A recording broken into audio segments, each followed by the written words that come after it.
the excellent filmmaker. I think Mark Harris. Are you familiar with Mark by Yes, chance? I am. Ye- Yes, yeah.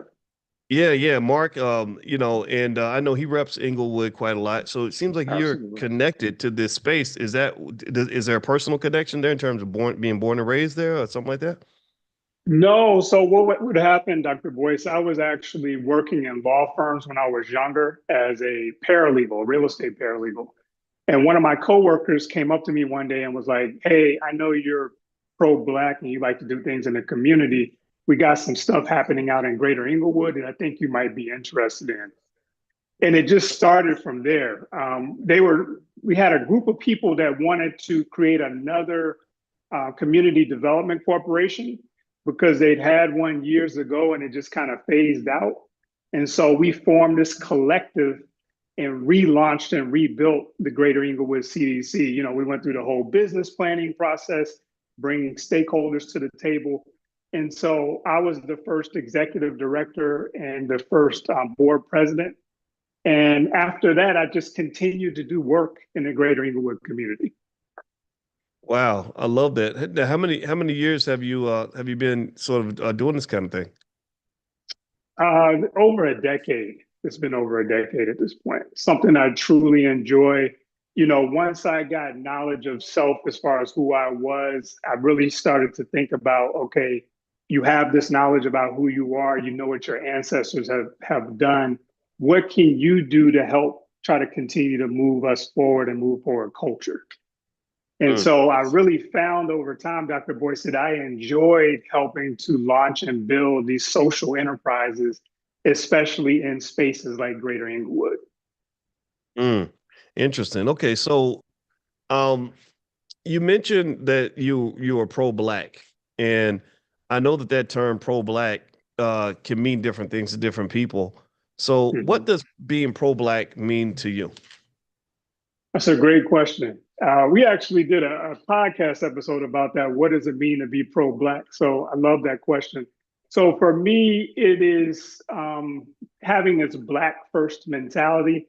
So, and what I mean by that is, so whatever resources and skills that I have to bring to the table. So we talked about going to business school and all this other stuff. My thought process is, if you have those experiences, what can you do to bring it back to other black people? Even as a financial advisor, my definition of being pro-black is I decided to focus on black people primarily in my practice and even with building businesses because again, it's about my resources and how I can help move forward culture. And it's Mm. definitely not just walking around with a sweatshirt on or some hat. Like it's based on action and what you can do to move things forward on a daily basis. Mm. Yeah, well, and that's I think that's a really important point you're making there because I think all of us should spend time really thinking about like what does being pro-black mean to you?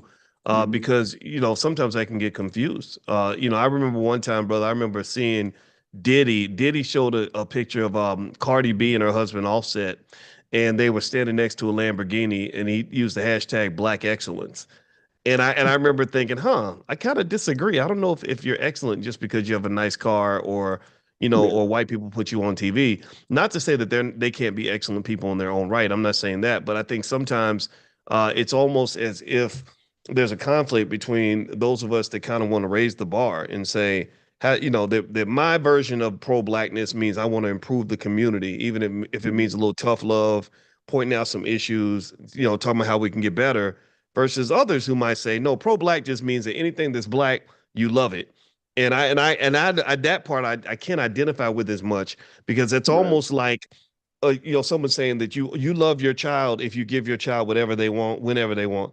To me, loving a child means training the child to be, a healthy, happy, secure, confident, capable adult rather For than sure. just saying, well, okay, I love my baby, so I'm gonna get my baby anything they want. Your baby's Yeah. obese and acting a fool and all these other things. Anyway, so I didn't even ask that as a question. I just talked too long right there. Did you have anything you wanted to add to that? Well, I think, yeah, it's a great thing to talk about. I mean, I've actually been accused by family members of not being pro-black because I went to Northwestern. right? It was kind of in a jokey, hee hee ha ha type of thing. But I remember, I think it was last year they played Howard. So Northwestern played Howard in football. We went to the game, and I had a little Kellogg hat on. You know, I wasn't. Now everybody who knows me knows I love HBCUs, even though I didn't attend one. But you know, I'm representing. So we go up in there, and one of my family members was like, "You up in here with that Northwestern hat on? How could you do that? You always talking about you pro-black. You ain't pro-black." And I'm like, I'm not pro-black because I went to Kellogg and I got a Kellogg hat. Okay. So, but that helped me to understand. It's like, again, I like what you said. Like we have such I think we need to get a more standardized definition maybe of what pro-black is, because we got so many different people with their thoughts on what it is. And I think we always try to find ways to exclude other people from being pro-black, right? You did Mm. this, so you're not pro-black. You know, I think we have to work past that. Yeah, well, it's interesting, and and we're gonna get to the financial stuff because I think that when you talk about pro-blackness, you have to talk about black economics, right? Because I personally believe that our economic situation is a big chunk of what leads us to our oppression. I mean, your day starts off with you reporting to a white man for work every day, so Right. that right there, is massive for a lot of people. Um, but I agree with you in terms of us working toward a standardized definition because it seems like it reminds me of like how Democrats and Republicans will both call themselves patriots, but have very different views on what it means to be pro-America, right? Absolutely. Some people may think that supporting America means being protectionist economically. Some people think that it means fighting the power and dismantling certain systems. Some people may say it means preserving certain systems, right? That's right. And so really it is kind of difficult, right? And even with myself, I even am criticizing myself because I've been critical of people, and I kind of sometimes I double back and say, okay, boys, like let's chill out. Let's figure out a way to be who you are without necessarily discrediting somebody else's version of what it means to be Definitely. pro-black, right? Yeah. So actually, I'm gonna ask you a question. Then I'd love for you to respond, and I'm gonna do something real awkward because I'm gonna step over here for a minute because I just realized I got something going on with my family. I gotta handle this, so I'm gonna literally hand you Okay. the stage for a minute because I'm gonna disappear Okay. off camera. So, but I want to ask you this question. So, in terms of pro-blackness, first thing I'm gonna say, I define you as pro-black not because of where you went to school and your amazing credentials. I I see you as pro-black for two key reasons when I read your bio. One was you're a husband and you said a father of three children. Is that right? Yes, sir. Right. Yep. Now let me ask you: Is your wife black? 1000%. One Okay, thousand okay. percent. And I'm I glad was you like, brought oh that up man, I because should. that's That's a where hard. I start to get judgmental on people when they talk about they pro-black and okay. So yeah, Okay, definitely. okay, okay, man. And that's funny, y'all. I should. I was. The question was coming out of my mouth, and I said, "Oh shoot, boys, you should have probably found out, but because this is gonna be awkward if it." Yeah, okay, okay. And again, it doesn't disqualify. It just would have been a. I would have just had to shift in the seat a little bit and figure it out. But Definitely. okay. So you got a black wife, three black children. That right there, Yeah. to me, is one definition of pro-blackness because you made this substantial investment in a black family. We know as a True. community, we don't have, well, that our family structure has been destabilized deliberately. And so the fact that you're contributing to that in the best way that you can is to me pro-black. Secondly, you mentioned the work you're doing in Englewood. We know Englewood is a community that's diverse, right? It has some good and Yeah. bad, right? And but there's so much potential, so much power there. Like guys like yourself and Mark Harris, who I admire you immensely, because you're making that direct contribution. Can you speak a little bit more in depth in terms of like when you're with your thought process on your definition of pro-blackness and how you execute that in your life? Because I want to hear that because I'm gonna step away, but I'll still be able to hear you when you answer. I want to hear that because I really think as a community, like you said, we have to standardize that and kind of figure out, okay, like what's your contribution gonna be? Like we ain't just gonna sit here. We Right. we got work to do. So go ahead, brother. You answer that question. I'm gonna step away for 1 second, please. Okay. Sounds good. So yeah, I think so. Good morning, B1 family. If I think some of you came in a little bit later, but yeah, let's have this conversation about pro-blackness. So for me, it's really about thinking about myself, not just individually, but thinking about Blackness as a collective. So for me, being pro-Black, it's me thinking about how can I push forward the collective. And so it's definitely this mindset of not just looking at individual contributions. Whatever my contributions are, I'm always thinking about, how can I bring this back and make the culture, I don't even like saying better, but just how can I come back and contribute? Because people have poured into and contributed to me.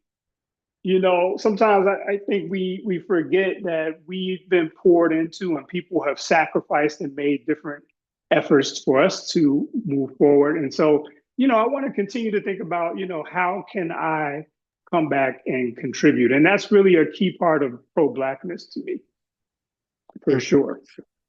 All right. Well, I love that. I love that. And I tell you, it's an uphill battle sometimes. But I think that also in the midst of an uphill battle, unless we can shift this to investing and things like that, in the midst of an uphill battle, what people should understand, economically anyway, for sure, and otherwise, is that it's in the uphill battle where you find the greatest opportunities. If you're an investor, people don't make the investments that make them rich. They don't tend to make those when times are extraordinarily good. They make those investments when times are bad. They buy the distressed asset that then they pour work into, love into, and it becomes the celebrated asset. It becomes the valuable asset, right? You add Right. value, right? Just like house flipping, right? That's right. If you flip in a mansion where everything's already perfect, that's a harder business deal than flipping a house that's dilapidated, maybe in disrepair, needs some work, right?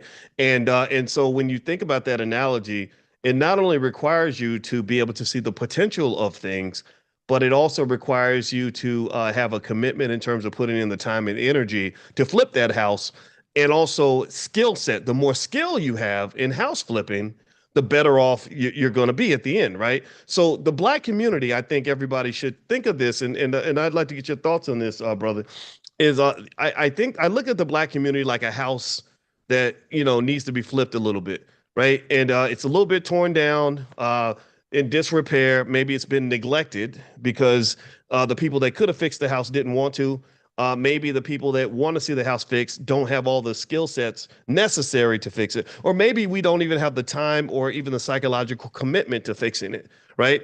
Things that are not invested in don't tend to grow, right? And our True. community, I think about extraordinary communities around the country, like Englewood, for example, where maybe the community doesn't get everything it needs because the resources are not allocated toward that. And I'm not just talking about resources from the city. We know what they're going to do, but what about us, right? If I'm Right. getting up every day and leaving my neighborhood to go work across town, then the area across town is going to benefit, right? The businesses over there are going to grow because Right. I'm pouring my time and energy and my skill set into that. I've been trained specifically to build their businesses, right? And That's right. so I think that this really speaks to a need for a re-education for all Black people, right? I think education should center around what does it take to build a community? What does the community need? Well, I think the community needs families. Why not have training on how to be an adequate husband and father? How about training on how to be a great mother? How to raise your kids, in an appropriate way. Uh, I know we need businesses. How about training Yeah. on how to start businesses and how to maintain those businesses and grow them into spaces that can employ other people, right? We need institutions, period. And I say all this because I know that there's been a lot of conversation this weekend about, and I'd love to get your thoughts on any of that, plus this other topic. I'm gonna shut up in a minute because I want you to talk. Is I was trying to explain to a lot of folks this weekend when they were talking about Coach Prime and his son Shador, his trouble he had getting drafted and stuff like that, which I thought was just unfair because I think he's much better than what they gave him credit for. Um, but I told people, I said, well, the reality is that, I heard people say, well, they can't stand a confident Black man. They don't like a confident Black man. And I say, yeah, they really don't. But unfortunately, Deion Sanders was never an owner of anything in the NFL. He was an employee. And you can pass real estate and assets to your children, but you cannot pass them a job.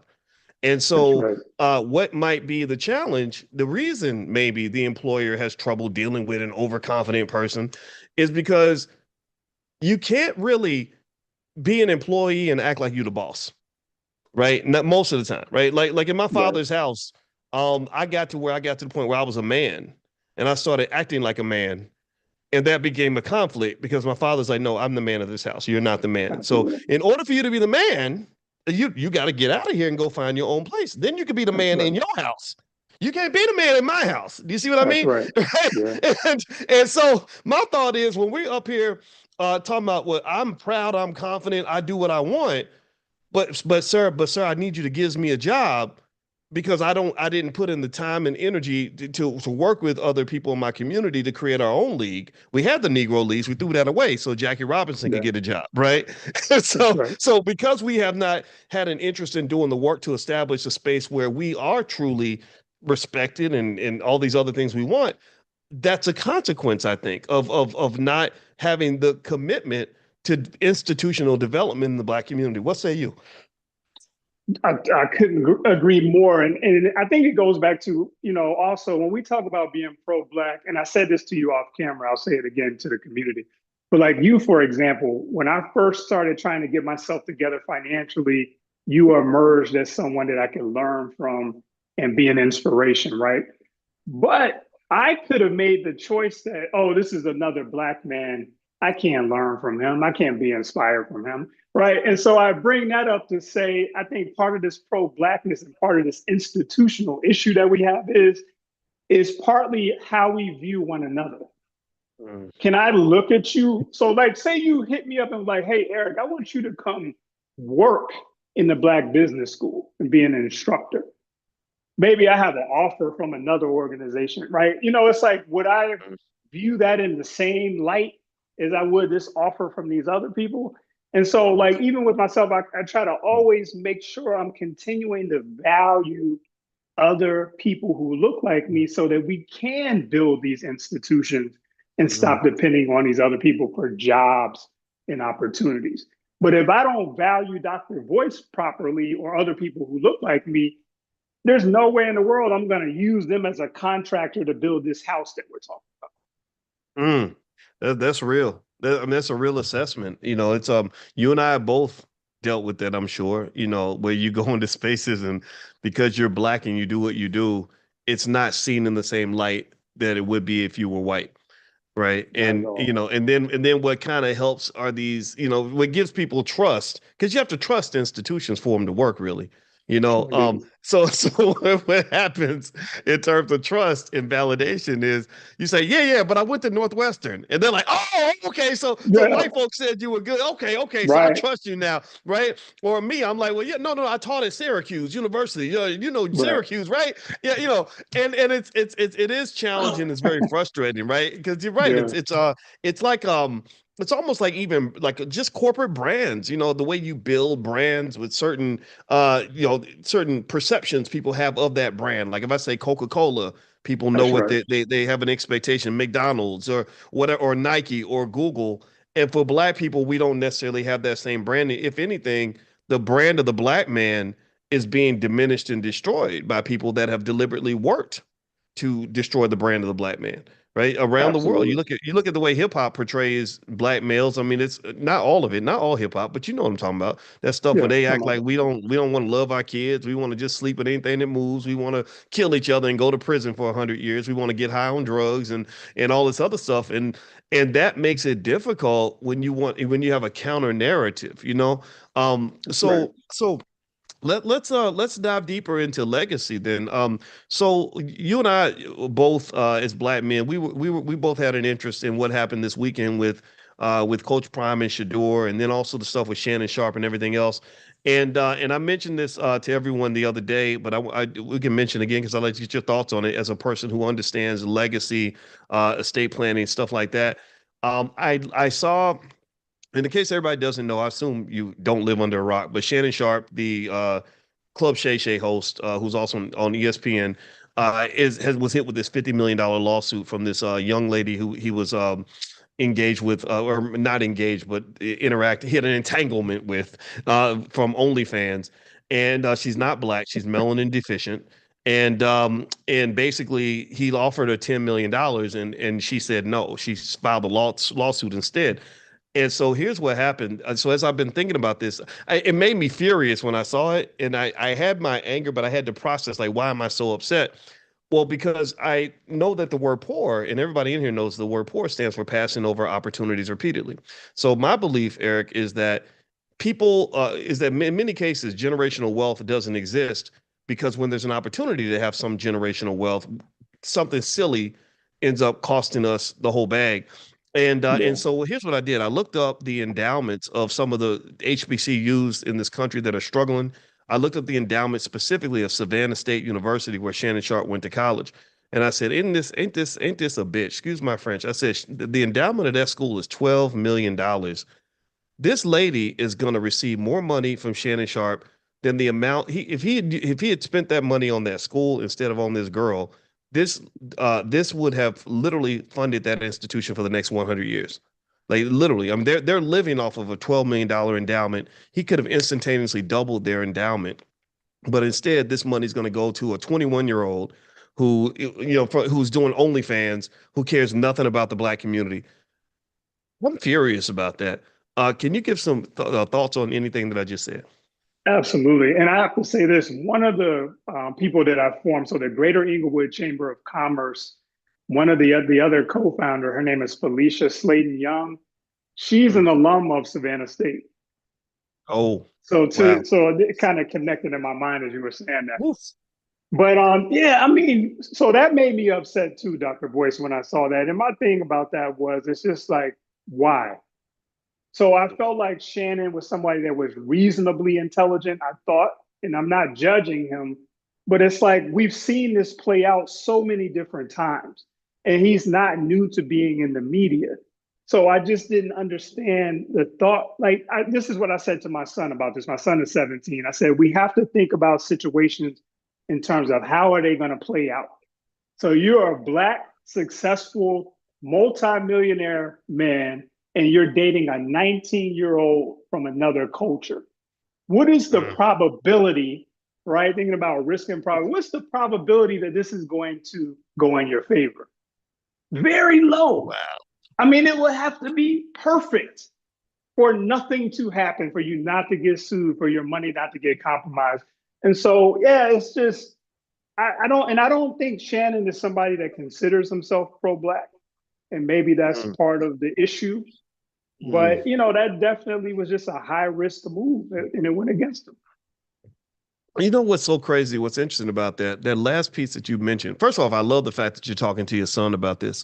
I think everybody that has a son needs to like. This is a case study. This is a master Yeah, class.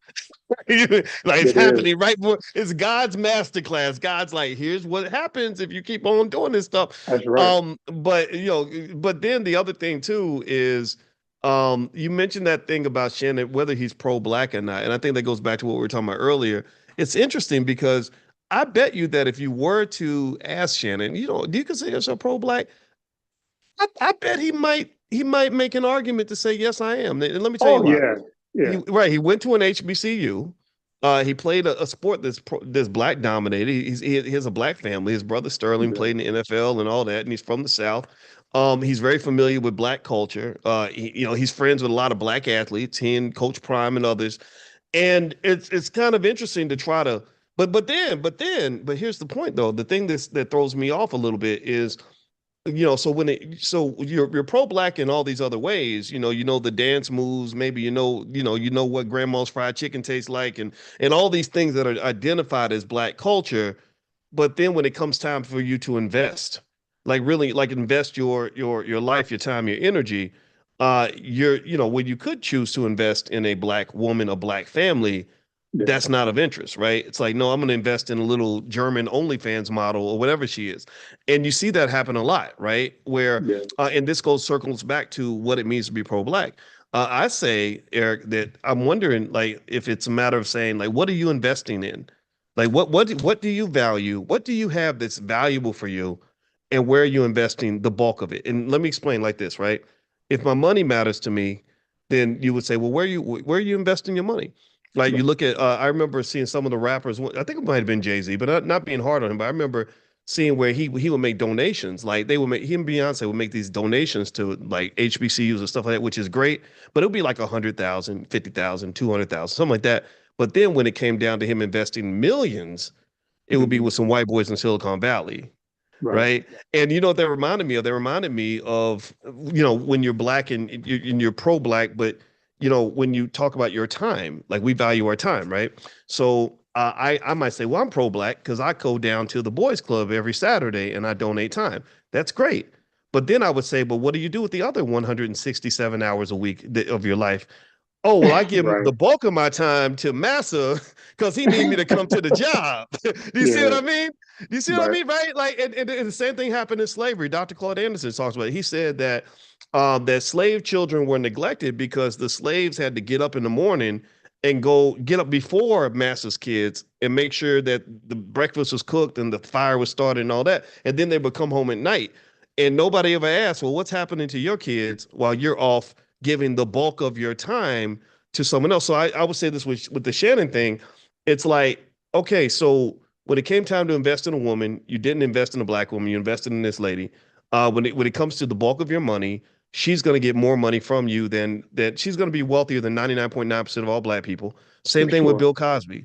Bill Yeah. Cosby, I would say that women that don't even care anything about the black community have probably got at least 250 million, maybe a quarter of $1 billion out of him. And that money, and you think about what that money could have done. You think about what the work you're doing in Englewood. Imagine if Shannon walked up and said, I'm done with the OnlyFans models. I'm gonna take that 15, 20 million, and instead of paying her, I'm gonna give it to your organization. What could your organization do in terms of changing lives with that kind of money? Right. Absolutely. Yeah. And I wish they would because we're actually doing a real estate development with the Greater Englewood Chamber. $10 million would come in handy. But here's the thing, and I want to ask you this, brother, since we're talking about this. And I was talking to my mom about this. So I'm one of these people. I love Black women, and it's just something that's been wired in me some kind of way. I don't like if I'm out in society, that's just what I love. But what if you were a person like Shannon or some of these other people, and you really just like white women? You know what I'm saying? And I'm saying I don't even know if I got a question or a comment or what I'm looking for, but it's like I don't have to fight the urge. There's no urge there for that. And so how like are you able to be pro-black if you've got this inclination? You just love white women. He can pretend for us, but some of these people, that's what they really want. And so what do you do in that situation? Now, and I'm saying like for me and you seem like you're like me, we just love Black women. So it's not an issue. But what if you woke up and you love other cultures more? Hmm. How would you I then be pro-black? Like, how does that work? How could that work? interesting. Well, let's say this. I think that you could theoretically marry a woman that wasn't black and still be pro-black. If you put that effort into overcompensating, like you say, gosh, I had this guilt of not investing in a black woman, so I'm gonna give the bulk of my time and my money to black causes. I can forgive you for that. I think it's a matter of substance over flash. If your connection to blackness is silly stuff I know how to dress a certain way, or I hang out with rappers, or I know I know what soul food tastes like. I don't care about that stuff. Or I listen to black music, right? Those are silly things. But I think overall, going back to your point, your question about like, okay, what if I just really like white women? First off, I'd say that's a preference. That's a personal preference. You have a right to have that. Second of all, I would even wonder though if that was a little bit of a white supremacy mental illness that was injected in you, because when I just really say I prefer white women and black women are automatically subordinated beneath that without exception, I think that's kind of an issue, right? I think it's one thing to say, hey, I like beautiful women of all backgrounds. I do have a little bit of a preference for this kind of woman or whatever, right? But every woman kind of has some sort of a shot, right? If she's the appropriate kind of person for me or whatever. But when you sort of exclude everyone else except Becky across the hall, I kind of think that's a mental health issue, honestly. You know what I mean? Okay. Um, Yeah, I feel but that. yeah. And then even then though, here's another interesting point, man. I'd love to get your thoughts on this. I think that as a matter of community maturity amongst black men, I think that there have to be conversations about the fact that who you choose to marry can't just come down to the sex and in this or just the physical attractiveness. Hmm. And I because I think this is part of the reason why so many marriages don't last. Because people are into the aesthetics of it all. They're thinking about the moment, like we look good right now. We're fly right now. We're gonna have this big wedding right now, and they're not even processing the next 50 years.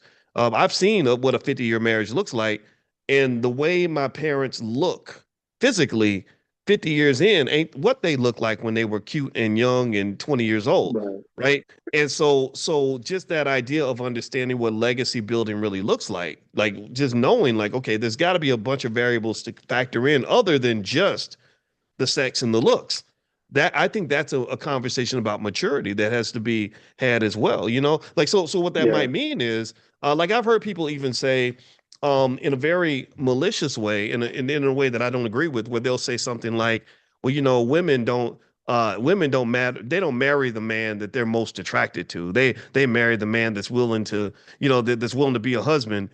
And I'm like, yeah, well, why would you want to try to marry the man that you're most attracted to? Because that's just No attraction. doubt. You want to marry Yeah. the man that's the best for you in your life. You want to marry the man that's going to be solid for you. Because there's a lot, you and I know this, there's a lot of good looking men who ain't going to show up for you. They will not go with Yeah. you to the doctor's appointments when you get diagnosed with cancer. They're not going to be Right. there for you and your kid. So why in the hell would anybody think it's logical to marry somebody just because they look the best?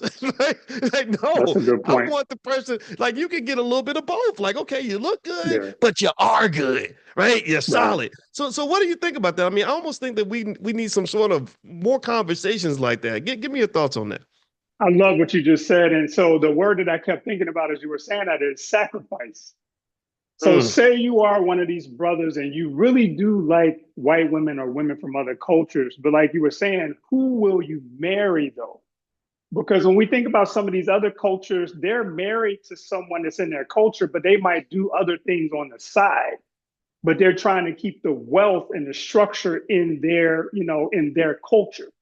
So as we were trying to define like this standardized definition of mm, pro-black, the word sacrifice might have to be in there. mm, What are you mm. willing to sacrifice? And like you said, and we were talking about, it might be your time, it might be your expertise, it might be who you choose to be in a relationship with. Are you willing to make that sacrifice? Yes or no? Mm. Man, that's heavy. When you say the word sacrifice, I'm also hearing the word investment. That's what investment Absolutely. is. Is sacrificing something now so you can have more later. And the reason that I want everyone to stop and meditate on that is because part of the reason your community doesn't have any wealth is because because we don't understand sacrifice Yeah. collectively. Some of us Right. do, a lot of us do. There's a lot of folks in here that have done well, saved and invested their whole life and built amazing things. Have great health, great relationships, everything else. But a lot of us don't have everything that we'd like to have because number one, we didn't want to make the sacrifice. Maybe when we were That's right. younger, like, okay, I want to go Yeah. chase some booty as opposed to pick a good woman or something like that. Or two, someone else was not willing to make the sacrifice on our behalf, Right. meaning like our Yeah, parents. You know, I, for sure. I, I, yeah, I mean, I probably, who knows what I missed out on in terms of an inheritance because my father chose heroin instead of being a father, right? No So, doubt. so it's Yeah. kind of one of these things where you go to that word sacrifice you used, and I really think everyone could meditate on this, ask themselves that question. Where are you making your sacrifice? Right? Where are you? It could be with money. Like, where are you sacrificing some money so you can have more money later? Uh, your time. Where are you sacrificing time so Yeah. that you can have something more later? It could be health. Where are you sacrificing? Like, I have to sacrifice salty, fatty, sugary food in order to have better health later on. I got to sacrifice time in the gym, right? It Yeah. sacrifice is hard because it links to delayed gratification, and delayed gratification, you and I both know that's the key to success. That's the key to wealth. That's the key to having anything you want. If you can True sacrifice indeed. and have delayed gratification, you will win. And in fact, right now, even with the tariff battle with China, I feel like the U.S. is going to lose that battle because the Chinese understand sacrifice and delayed gratification. Absolutely. No question about it. Yeah. They made that. Right. Yeah. Yeah. Look, I I get a agree. question. I get a question, Yeah. brother. What's that painting behind you? That's a really awesome painting. Is that yours? Brother, Did you do that? no, this is a Basquiat knockoff. Huh. So I bought this in Milwaukee. So I met a brother in Milwaukee that had an art shop and he was selling replicas. And so this is the same painting that Jay-Z bought for, I think, $100 million, but it always resonated with me. If you look at the picture in the face, it just kind of tells me to always, no matter how much you get into corporate and different things that you're involved in, don't lose your edge. And Mm, that's just a daily wow. reminder to me. Don't lose my mental edge or whatever edge that I use to get to wherever I'm at. This reminds me of it on a daily basis. So that's a Basquiat. Wow. Wow. That's a beautiful Yeah. painting. That's very cool. Thank you, brother. Thank you. Yeah, yeah. So, by the way, everybody, I'm speaking to Mr. Eric McLeod, and Eric is a financial expert, Northwestern graduate. He's deeply involved in extraordinary work in the Englewood area in Chicago. And so, by the way, everybody, I want you to also know that Eric is going to do a presentation tomorrow night in our Legacy Investment Yeah, club, looking forward to which that. drboycelift.com. Lift stands for Legacy Investors for Tomorrow. So if you have an interest in estate planning, legacy building, things like that, we got you in the Black Business School. Feel free to go to drboycelift.com and you can get a chance to speak to Mr. McLeod about anything you have, any questions you have in terms of estate planning. You know what, Mr. McLeod, I just did, or Eric, is it okay if I call you Eric? Please, brother. Okay. Yes, Okay. All absolutely. right. So yeah. So Eric, I actually recently just re-signed my trust documents the other day, just Okay. to because I've really, and even for myself, like I don't want anybody to ever think that I got it all together because no, I don't think. I know I don't. Maybe other people do, but I don't have it all together. I'm Nah, trying, right? That's yeah, what the best thing I can say is I do try extremely hard. I'm very good at trying regularly to get better, and I hope that that has helped to make me better in certain ways. But it's always difficult to forget about the moment and think about the future, right? Disconnect from what's happening right now and understand that this too shall pass. So one of the things that I did to challenge myself was I went ahead and I sat down and I really just imagined that I wasn't here. I just said, okay, let's try to live forever. We have to secure things right now instead of putting it off till tomorrow, so that if I'm not here, all this work is not wasted. Right. right. So that meant putting together the board for the Black Business School, funding the board, funding whatever they were doing, just saying, okay, well, what if Boyce isn't here? Like, how does that work? What does that look like?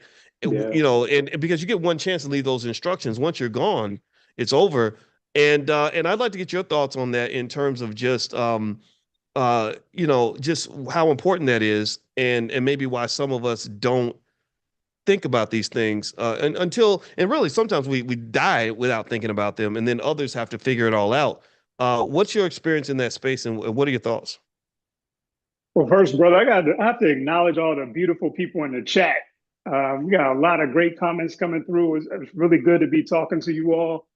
But yeah, I love the fact that you thought about that for yourself again. I think it's goes back to this concept that we've been talking about of like, what does it really mean to be pro-black? And so, as a financial professional, you've seen this too. We've had so many people that have built all this wealth, including their businesses, and then they pass away and everything just disappears. And so for me, I always talk to my clients about like, if you are, and many of them say they're pro-black, which is fine. I'm like, if you're really pro-black, have we done everything we can do to make sure this wealth transfers over to the next generation? Mm, I know you mm. did the paperwork, Oof. right? But have things changed? Do your children know what their roles are going to be? This is something that I have to continue to work on with my children. But it's like, my daughter, what's her role going to be? What is my 17-year-old's role going to be in the process? And have they been educated properly to assume those roles? So, you know what I mean? Because a lot of people we talk to, brother, they got the paperwork. The paperwork is done. But it's these other pieces that I feel like, because the main thing when I was selling life insurance years ago, Dr. Boyce, that people would say to me is, I don't want to get $1 million life insurance policy because I don't want to give my kids that much money. I heard Mm, that over and over and over and over again. And none of them really, and I wasn't seasoned enough at the time to have this conversation. But if I was to talk to those people now, I would say, I understand that, but maybe there's things we can do to prepare them to receive that money. Or you get $1 million insurance policy, you don't have to give it all to them at one time. You might give them $25,000 a year for 40, 50 years. You might take the rest and donate it to your favorite charity. There's just a lot of things that you can do, but we don't want to miss that opportunity to generate that generational wealth. wow. That's really interesting. Hmm. I wonder why. I think taking the inventory on like why we don't want our kids to have any money, or why we feel like, oh, that's too much. You should. It's really interesting. It's almost like a self-esteem thing in terms of us really thinking about like what do we really feel like we deserve. Like do you not want your child to have $1 million because you just I don't know. I'm gonna tell you what my reservation would be is I gained so much in terms of character from the hustle, the struggle. Like, the Mm-hmm. struggle when it got too bad, it was really bad. But generally having something to work toward really drove me for many years. And I think that it took me time to figure out like, okay, if you're 25 and you're set for life, what is it to do? And then you Yeah. see about kids sitting around getting high all day and doing nothing, right? So Yeah. that would be Yeah. I think my biggest concern. But I think to your point though, it seems that if you it's almost like the problem with that type of logic though is that I think so many of us grew up just straight working class, and there are certain assumptions we make about what it means to go into this economy. Okay, you're going to work for a white man. You're going to Mhm. struggle. You're going to deal with racism on the job. You're going to be stressed out. You're going to live paycheck to paycheck. And it's almost like that's a tier that we kind of expect ourselves to be on because that's just whatever who we are. But then there's another tier, right? Like, for example, Donald Trump's children are maybe on that tier or even higher, where it says, no, no, no, you're still going to work hard, but you're going to be running businesses. You're going to be managing your portfolio. Right. You're going to spend the whole day going around looking at properties for real estate acquisitions. And it's interesting because it's almost like we have to be trained to think that way We and do. trained to believe that we deserve that. And Yes. then I think it becomes easier to say, oh, not only can I leave you $1 million, but I should leave you a million. I have to leave you $1 million in order for you to maintain, that level of autonomy that allows you to truly explore what you can truly become when you're not constrained by having to go work for massive 40 hours a week. Did I say that right? Yes. What do you think? 1000%. And so here's what I had to do. And like we said, it's a work in progress for all of us. It's things that I'm still working on. But what helped me is thinking about my family as a business. And so once I started to view it that way, it's more about me because I wouldn't want my children to have $1 million right now either, right? I'll just be clear about that. They're not ready for it. But if I'm thinking about myself as a CEO, then I'm thinking, okay, why isn't little Eric ready to get this $1 million? What do we need to do? Or why Mm, isn't my daughter Asia ready to, and so making sure, so even in corporate, they have professional development. We can professionally develop our children to receive our estate. mm, It might be mm. different for each child, but we can do that. We can have professional development for our children. Wow. I want to put that on a shirt. My family is a business. Yeah. I think that should be. I mean, everybody type that in the chat. Let's build on that. Everybody type in the chat. My family is a business, or my family is my business. However you want to say it. Like because I really think that's a powerful idea. And what it does is it challenges our preconceived notions of just who we are and how we're supposed to exist in this economy as Black people. We tend to really exist as employees. We don't really see Yes. ourselves as people that can really have a say in our own economic destiny, even at the highest levels. Imagine if every single guy in the NFL or the NBA grew up in a family where they see themselves, their families as a business. Yeah. We probably would have had our own sports leagues by now, stuff like that, because there wouldn't be sort of like that with the whole Dion thing we were talking about. Like I'm gonna get my son a job, that kind of thing. No, I Yeah. want I'm gonna make my son an owner. right? That's And you know, right. if we're going to own something that our family's been invested in, right? Because if you look at, for example, the Hallis family that owns the Chicago Bears, they're not when they think about getting their children opportunities, they're not saying like we're going to make you a Chicago Bear. They'd be like, well, why would you want to do that? You're going to get brain damage, right? It's like, no, we're going Right. to put you These in the owner's executives. box and you're going to Yeah, own 10% of the team, just like your that's right. dad did or whatever, you know, you know, that kind of thing. So I kind of think that this is that's important. And what the point I liked, and I want to make sure we don't miss that as well, is you talked about professional development Yeah, and you know as being part of that, right? Not just believing it and saying it, but right. saying like, okay, all that time you're going to spend in school learning all these other things, which we know what school does. School prepares you to work for other people. Indeed. We're going to take over some of that educational process and give you the real skills that are really going to matter for the mission that we're putting you on. That's right. I think I love what you just said there, man. So my family is a business. I love that, and I hope everybody will take something from that. So, brother, I'm gonna let you get the last words. I enjoyed the conversation a lot. That's probably why I did so much talking. I'm almost embarrassed because I I talk so enjoyed it. much. Please, did you have any final thoughts in terms of what to expect tomorrow and just what we can walk away with?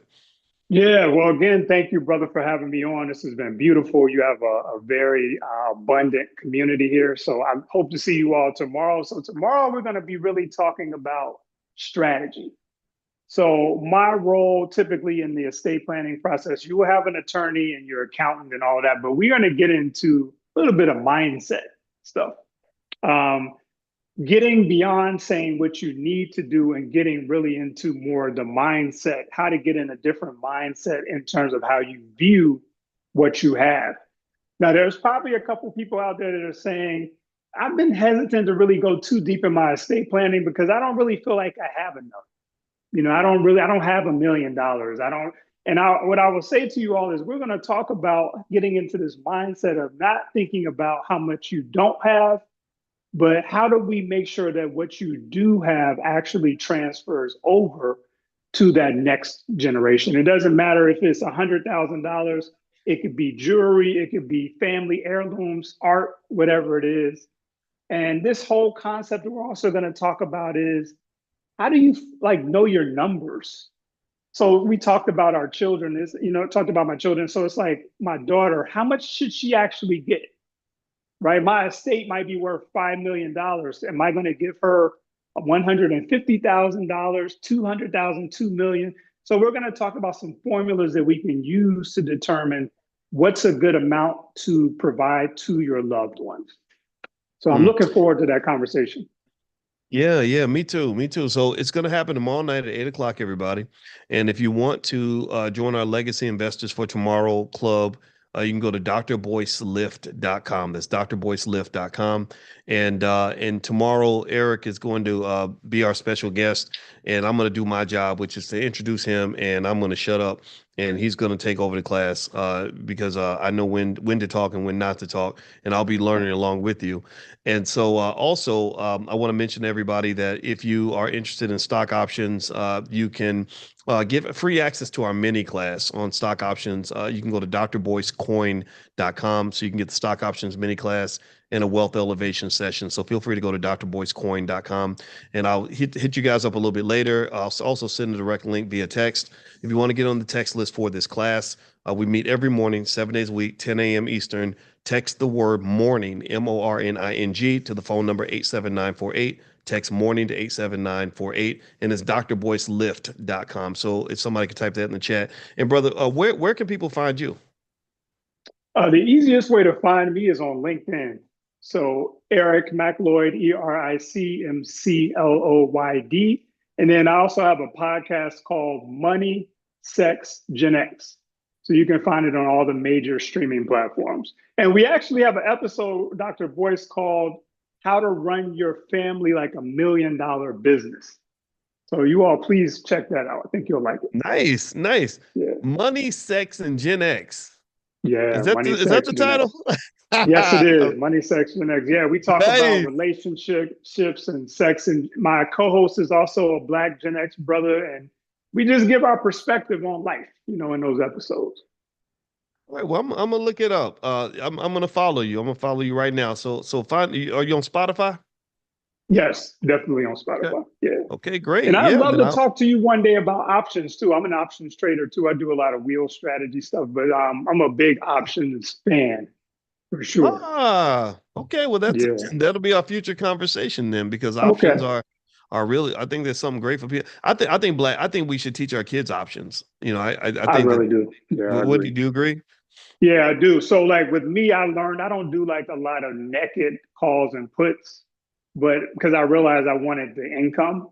And so I really want us to talk more about, and I know you do this, but like in culture, like the selling covered calls and in the cash secured puts to get Yeah. income. Because I Hmm. think a lot of people lose a lot of money trying to do naked calls and puts, and then they're out of the game when they Yeah. could have just been doing like a wheel strategy and get that recurring income. So I'd love to talk more about that. Oh, I'm the same way. I use the options market for mostly income. Yeah, I Yeah, just, I'm not trying to gamble. I want to be the yeah, house. yeah.